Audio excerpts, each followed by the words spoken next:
j'allais dire bonjour à toutes et à tous, mais ça sera bonjour à toutes et au monsieur qui est derrière. Voilà. Donc, je suis Alexandra Farnos, je travaille dans le secteur du bio depuis 1998 et j'ai monté mon entreprise de conseil en 2004. Donc, je travaille sur tout le marché européen. Aujourd'hui, je suis spécialisée dans la structuration de filières amont-aval.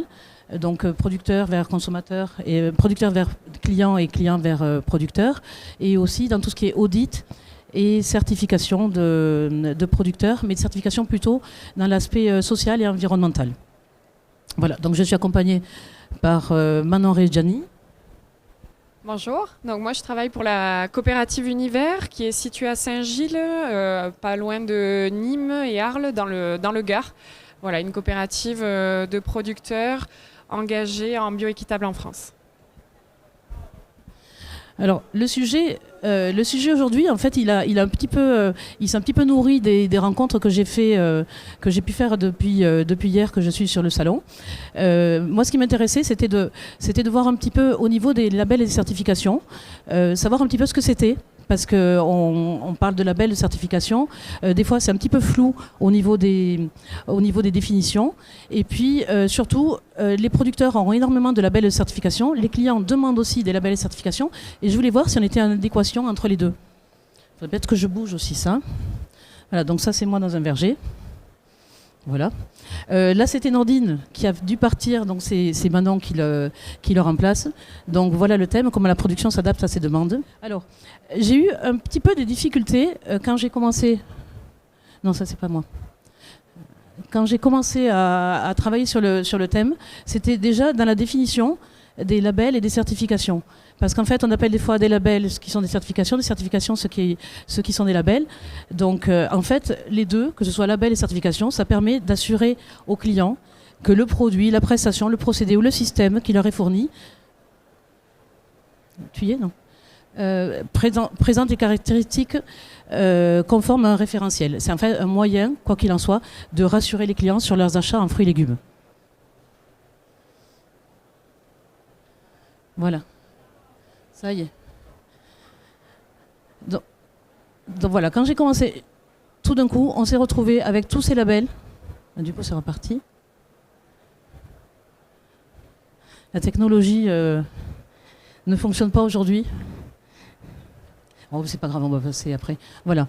Donc vous voyez, j'ai un petit peu tout mis. Donc vous avez du Bicorp, vous avez le logo AB, vous avez le SMETA, vous avez Nurture, vous avez tous les labels, toutes les certifications qui peuvent exister. Et beaucoup de producteurs en ont beaucoup et on leur en demande un peu plus. Oui, c'était tout, c'était ça. On va revenir sur le...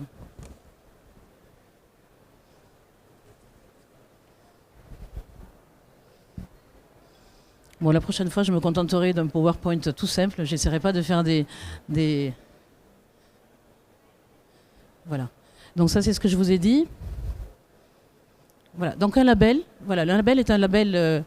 souvent, c'est une marque protégée ou un label officiel. Par exemple, le label bio, c'est un label.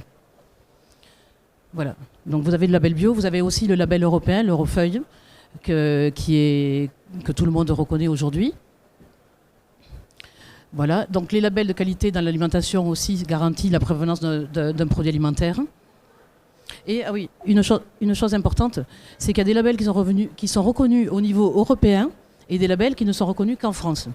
Et ça fait partie des problématiques justement que je voulais aborder. La certification, ça valide des procédures. C'est un organisme indépendant qui valide le respect du cahier des charges de ces procédures-là. Et là, vous avez les organismes certificateurs habilités à certifier en France.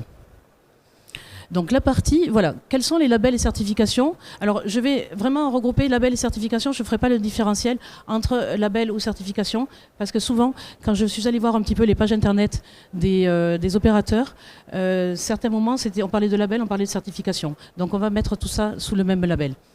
Ce que veulent les clients, déjà, c'est être rassurés sur leurs achats. Donc rassurer sur leurs achats, ça veut dire que le produit soit bio, c'est clair, c'est facilement identifiable. Donc on a le logo AB, on a l'Eurofeuille. Ensuite, ils veulent une sécurité alimentaire, la plupart du temps. Et bien sûr, un respect de l'environnement et du social. Donc on pourrait se dire que tout ça existe dans le règlement européen, mais ce n'est pas suffisant. Donc dans la certification biologique, vous avez donc et le label Eurofeuille. Donc vous avez les garanties en termes les garanties biologiques, mais aussi le respect de l'environnement et du climat. Il n'y a pas la partie sociale quand même, parce qu'elle est induite en fait. C'était évident que la partie sociale faisait partie du label européen, du label bio. Sécurité alimentaire, on a principalement IFS, il y a IFS Food et IFS Broker. Donc je crois que tu peux nous en parler, Manon. Moi, ce que je peux vous dire pour l'IFS, c'est que pour nous, c'est quelque chose maintenant de base pour commercialiser des produits, notamment des produits agroalimentaires. Donc nous, au sein de la coopérative Univers, on est certifié IFS. Alors par exemple, merci Manon, IFS, donc il y a des structures françaises qui sont des structures de producteurs qui sont effectivement certifiées aujourd'hui IFS ou qui sont en voie de certification.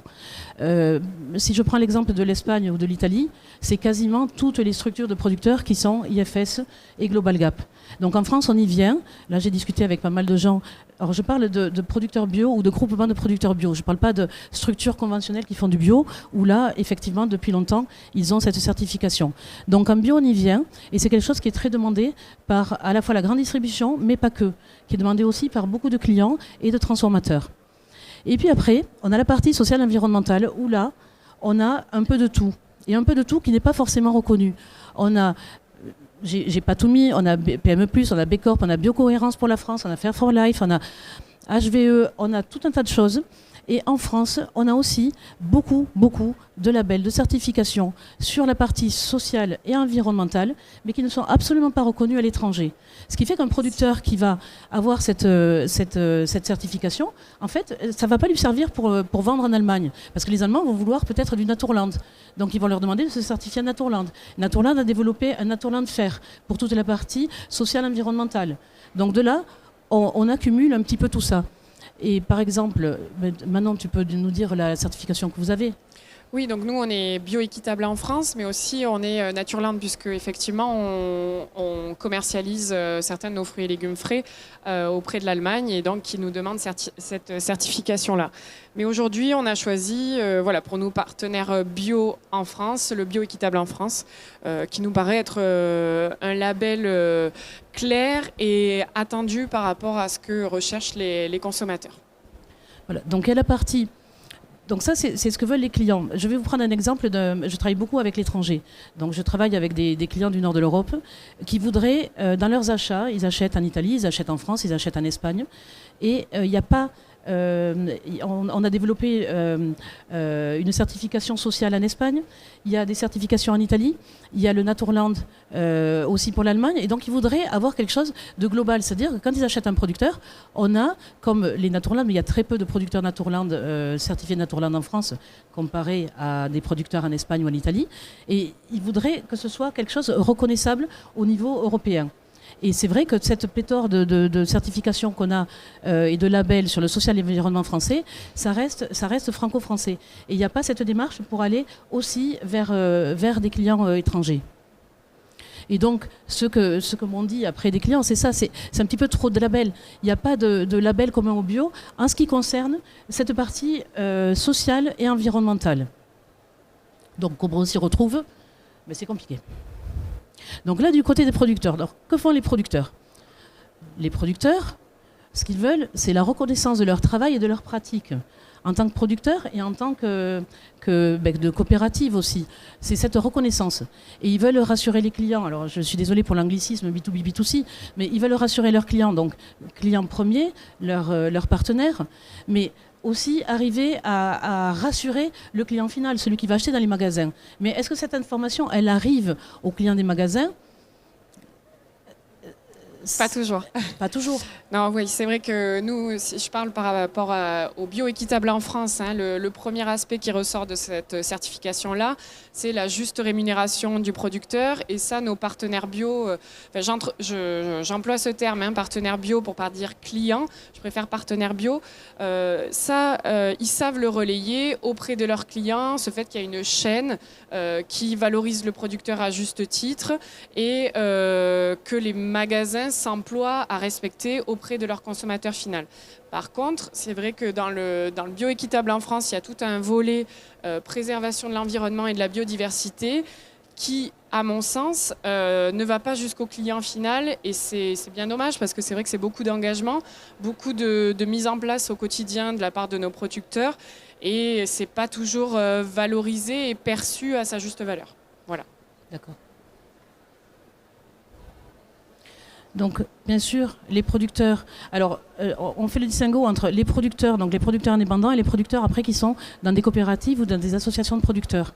Donc, si je prends au niveau, donc Univers est une coopérative. Si je prends au niveau européen, il y a beaucoup plus en Espagne, en Italie, il y a plus de groupements de producteurs où un producteur qui va être assez gros, qui va regrouper d'autres producteurs et pas sous une forme coopérative, mais qui va regrouper et qui va prendre sous son Global Gap, sous ses certifications, il va certifier son ensemble de producteurs.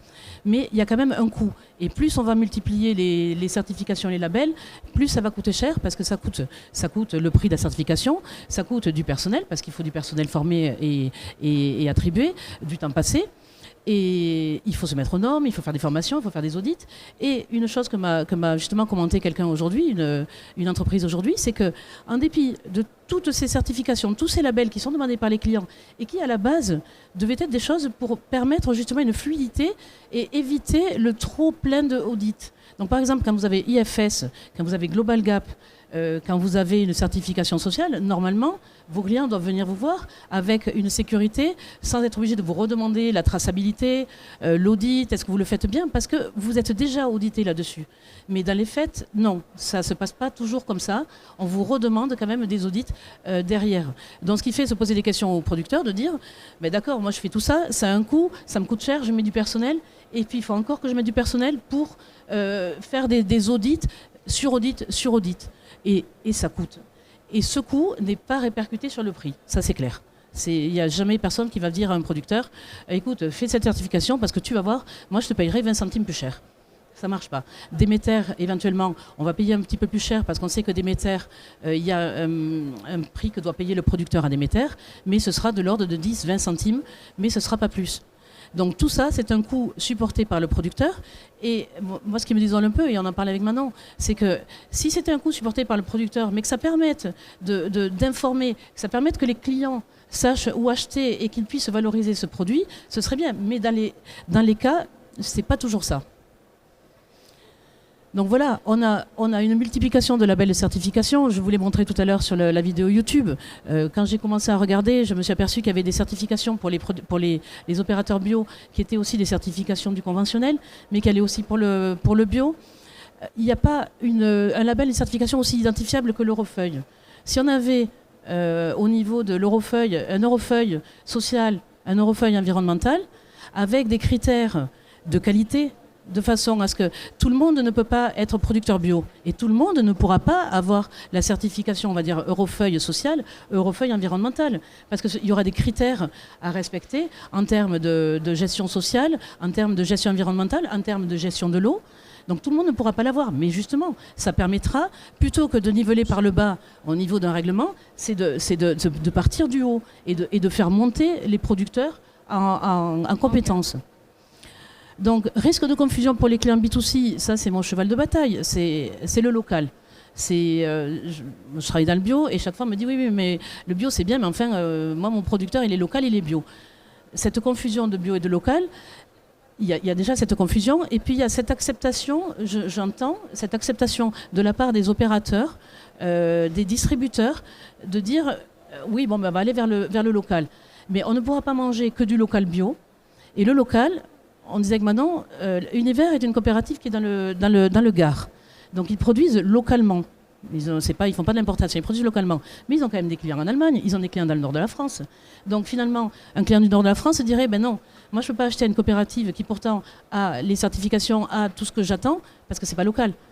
Donc c'est au niveau des opérateurs bio de ne pas se focaliser uniquement sur le local et de parler aussi des entreprises qui travaillent en bio, qui travaillent bien, et pas forcément du local, parce que local ne signifie pas bio. Et ça, je vous invite tous, quand on vous dit « Ah oui, mais c'est local, c'est bio », non, c'est local, c'est local. Si c'est local et bio, c'est local et bio, mais sinon, c'est local. Et après, beaucoup de documents à connaître, beaucoup de documents à gérer pour tous les clients.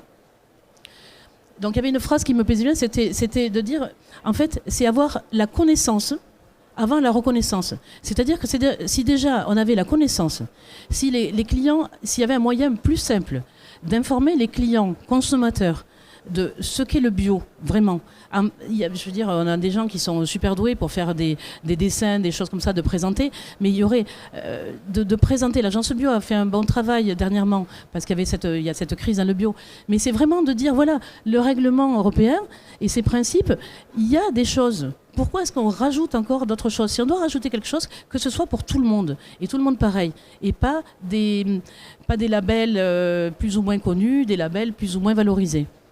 Donc c'est toujours plus de pédagogie, c'est former, expliquer ce que disait Manon dans les magasins, avec vos partenaires magasins. Oui, voilà. Et puis nous, la formation et l'explication, on l'a fait en direct auprès de nos clients qui, eux, se chargent auprès des leurs. Et c'est vrai qu'une communication globale et générale qui porterait un petit peu toutes ces valeurs-là, ça nous aiderait beaucoup au quotidien.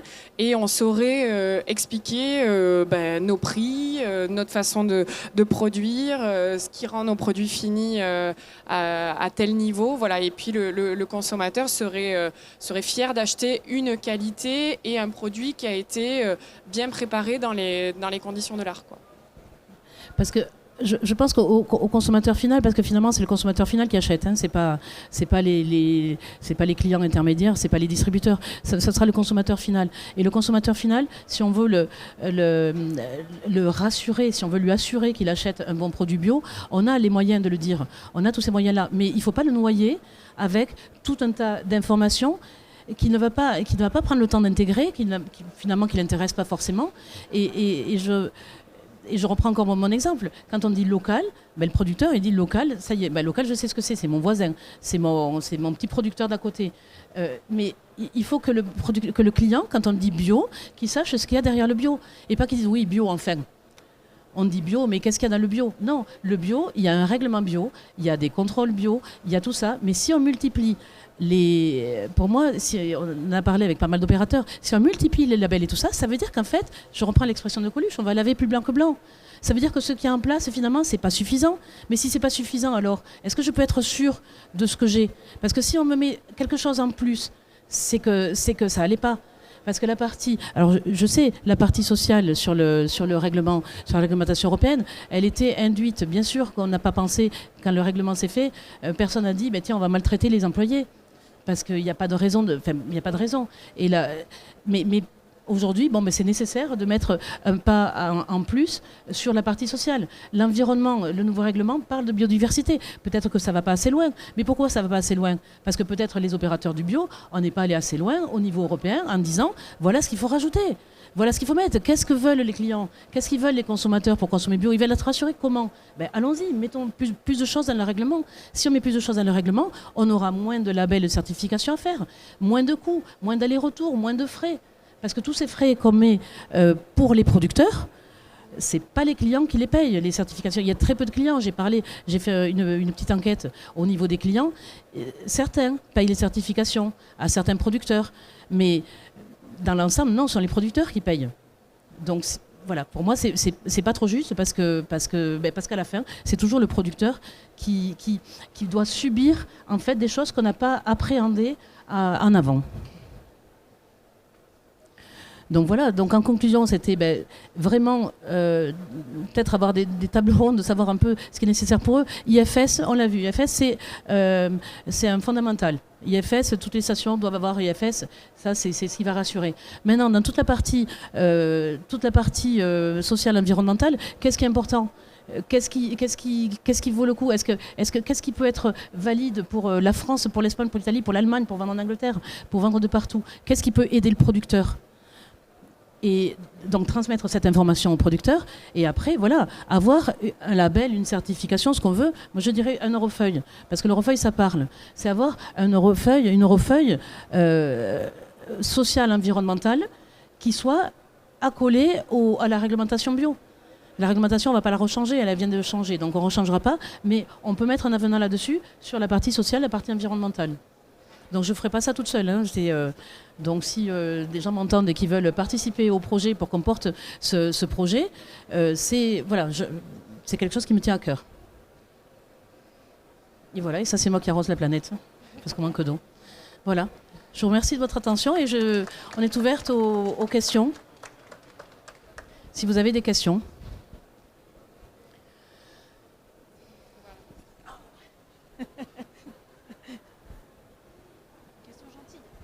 Une question gentille, hein. Ouais, je suis pas méchante aujourd'hui. Ah, ça va. Non, juste une question concernant justement les fruits et légumes. Global Gap, c'est aussi un must, il me semble. Et Grasp, ça a pris ou ça n'a pas pris la partie sociale de Global Gap? Alors, Global Gap, sur les producteurs Espagne-Italie, la plupart, même des producteurs individuels, ont Global Gap. Donc, ils ont Grasp derrière. Ils ont Grasp, oui. En fait, quand ils ont Global Gap, ils ont Grasp. Mais ça, c'est plutôt, Seb, tu me confirmeras, c'est plutôt Espagne-Italie. En France, il n'y a pas beaucoup de producteurs bio indépendants qui ont Global Gap. C'est vraiment un gros travail quand même à faire. Après, j'avoue que la partie Grasp, elle est... c'est un autocontrôle, elle n'est pas franchement... moi, c'est pas ce que je préfère. Je voudrais une certification sociale un petit peu plus approfondie que la Grasp.